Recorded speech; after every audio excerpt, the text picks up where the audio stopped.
Everybody want to have that nice V taper, that nice small waist, or the appearance of having a nice small waist. And in order to get that appearance, you have to widen the lats, or more or less have that cobra look. Now you ladies, of course, you don't want to have lats like Lee Haney, but you know, the taper does look good, and you do want to bring the lats out to a certain extent to make a more balanced and pleasant looking physique. Now, the basic for back are pull downs, T-bar row, barbell row, which is bread and butter, and then of course your chins, which is generally a warm-up exercise. Some people like doing chins, some people don't. From day one, I did not include chins in my back training. But from time to time, I do include chins. I mean, it's not every day you want to jump, swing in the air weighing 260 pounds. For beginners, I would advise doing first pull downs behind the neck or pull downs in front. Being a very basic movement, I prefer pull downs in front because I'm able to isolate a little more. Okay, we're gonna start with maybe 160 pounds. That's for Lee Haney. Some of you may not start with that way. Okay, Fred, we wanna move back just a little. Okay, get yourself seated. Nice, comfortable manner. What you wanna do when you come down, you wanna arch the back or throw the chest forward. Like so. That's one, up in a controlled manner. Like so, all the way down, arch, and never none of this crap. Never none of that. You want to always slowly extend the lats at the top in order to stretch them out and to get them elongated, okay? So you come down, you flex at the bottom, let it up slowly.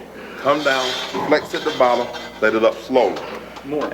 And none of this crap where you're laying back like so. I watch a lot of you amateurs get into that. I don't know where you saw it.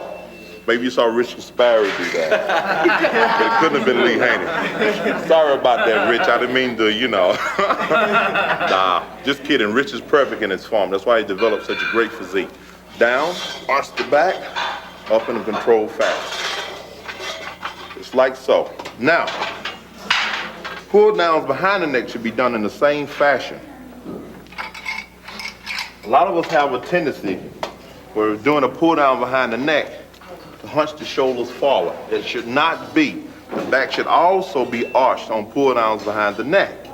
The same way, there should be no difference. If any, a slight difference, because you are coming behind instead of the front, which means you're not gonna be in control of the movement as you would be from the front. That's why I prefer pull downs from the front. Much more effective, I feel. Okay? Here we go.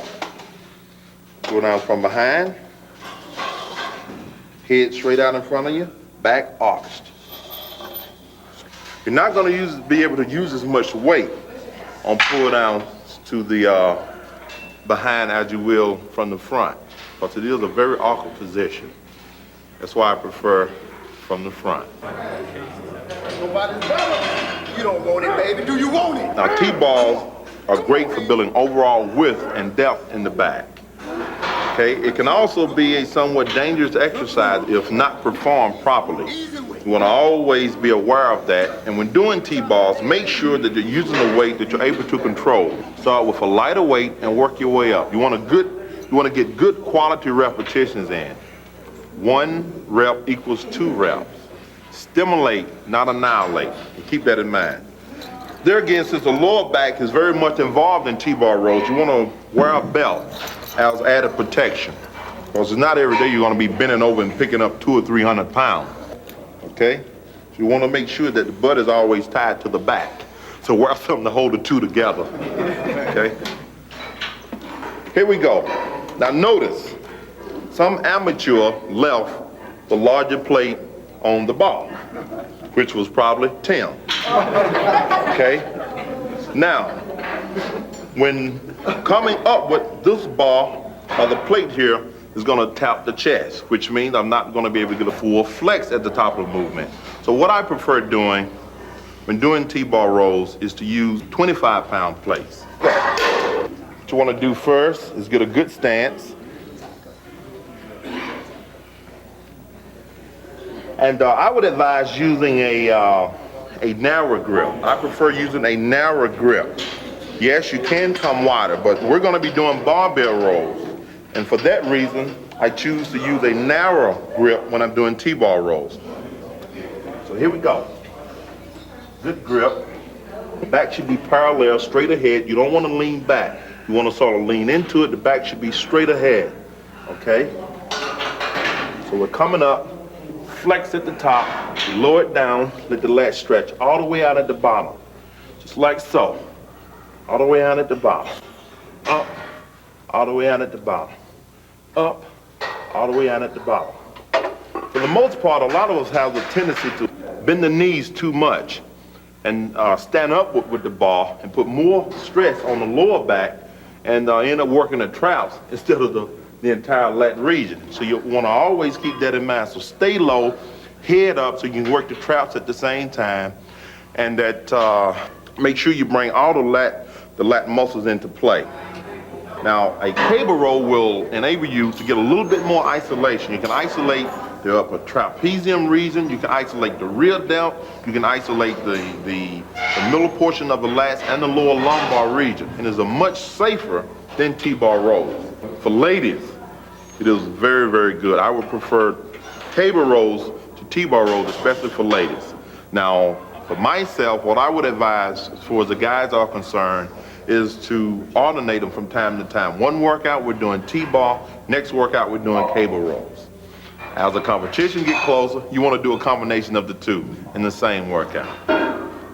Get a good firm grip on the hammer, place the feet, and stretch backward, stretching the lats out. What you want to do, once you've gotten the weight up, stretch the legs out a little more, straighten them out. A lot of people have the knees bent. You want to work the hamstring also, because the hamstring is involved when working the back. So you can get a 2-in-1. So you stretch the hamstrings out, make sure that they're flexed, lean forward, a good stretch, come out, throw the chest forward. What you're doing, you're arching the back on the way up, okay? Lean forward, good stretch, throw the chest outward. Lean forward, good stretch, throw the chest outward.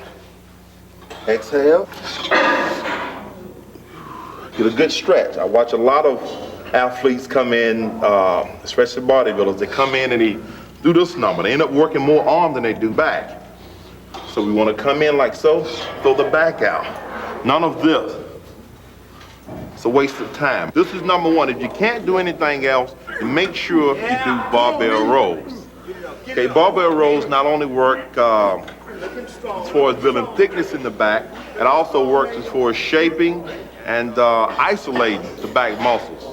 Works the rear traps, the rear delts, also works the outer portion of the lats when getting a good stretch. Also works the middle portion, which is the lower lumbar region, which gives that Christmas tree effect. You always want to make sure that you have in mind the possibility of an injury, because this rowing exercise, just as the others, must be used with precaution. Okay, so we always want to wear a belt. Okay, thanks, Fred. All right. So, we want to start with a weight that we're able to use, we're able to handle, we're able to get good quality repetitions out of. Always remember, the mind and the muscle must be linked together. One without the other equals zero or equals injury. Get a good grip on the ball, a little more than shoulder width is excellent. That's what I would highly recommend. Okay? Here we go. You want to inhale on the way up. Exhale on the way down. By keeping the head up, you're also working the traps. Lower it slowly to make sure you get a good stretch at the bottom. So lower it slowly to make sure you get a good stretch at the bottom.